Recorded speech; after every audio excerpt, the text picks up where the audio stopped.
গরুর মাংসটা আমি ফ্রাই প্যানেই রান্না করি। ফ্রাই প্যানে রান্না করলে একটু ভালো হয়, চতুর্দিক থেকে তেমন একটা ভাবটা কম বাইর হয়। আমি বাণিজ্য মেলার থেকে অনেকগুলো ফ্রাই প্যান কিনছিলাম, তো এই জন্য আমি ফ্রাই প্যানে গরুর মাংসটা রান্না করব, আপনাদেরকে সব দেখাবো। বিশেষ করে গরুর মাংসের ভিতরে পেস্টটা একটু মোটা মোটা করে কেটে দিলেই ভালো হয়। তো অনেক মানুষের ঝোল ঘন করার জন্য পেস্টটারে ব্লেন্ডার করে, আমি ব্লেন্ডার করব না। একে একে সব মশলা দিচ্ছি। পেঁয়াজ আদা স্টিলের ব্লেন্ডারতে ব্লেন্ড করে রেখে দিয়েছিলাম, তো মানে বলছিলাম যে পরে ঢেলে ফেলবো, ঢালি নাই। আর কালারটা একটু সবুজ সবুজ হয়ে গেছে, এই জন্য আপনারা বলতে পারেন যে আর কালারটা এরকম কেন, এই জন্য বলে দিলাম যে কালারটা এই জন্য একটু সবুজ সবুজ, আদা রসুনের কালারটা এই জন্য একটু সবুজ সবুজ কেসে হয়ে গেছে।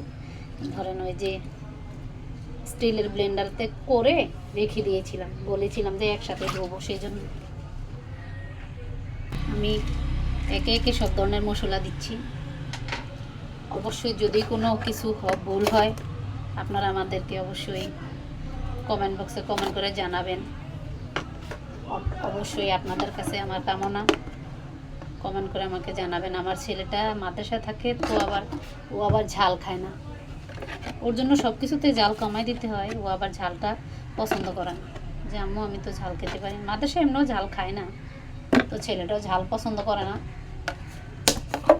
আমার আবার সব কিছুতে ঝাল আমি অনেক অনেক পছন্দ করি। ঝালটা আমার খেতে আবার একটু বেশি ভালো লাগে, ঝাল ছাড়া আমার মনে হয় যে কোনো কিছু খেয়ে আমার ভালো লাগতেছে না।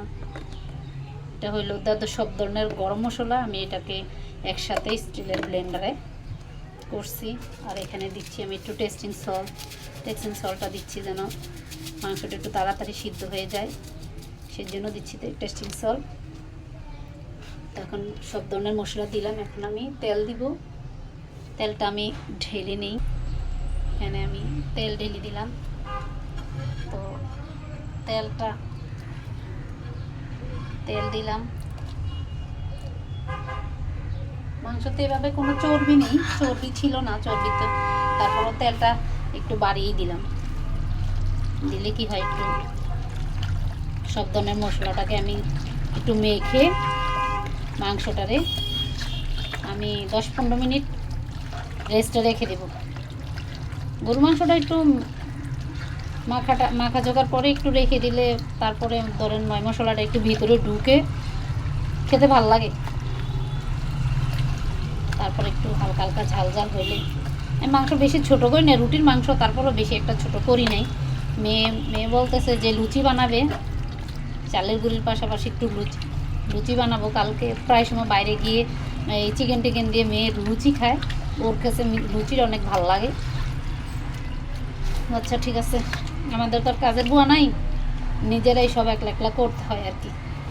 আসসালামু আলাইকুম। আপনারা অবশ্যই আমার ভিডিওটা কেমন হয়েছে অবশ্যই ভালোবাসা দিয়ে পাশে থাকবেন, কমেন্ট বক্সে কমেন্ট করে জানাবেন। আসসালামু আলাইকুম।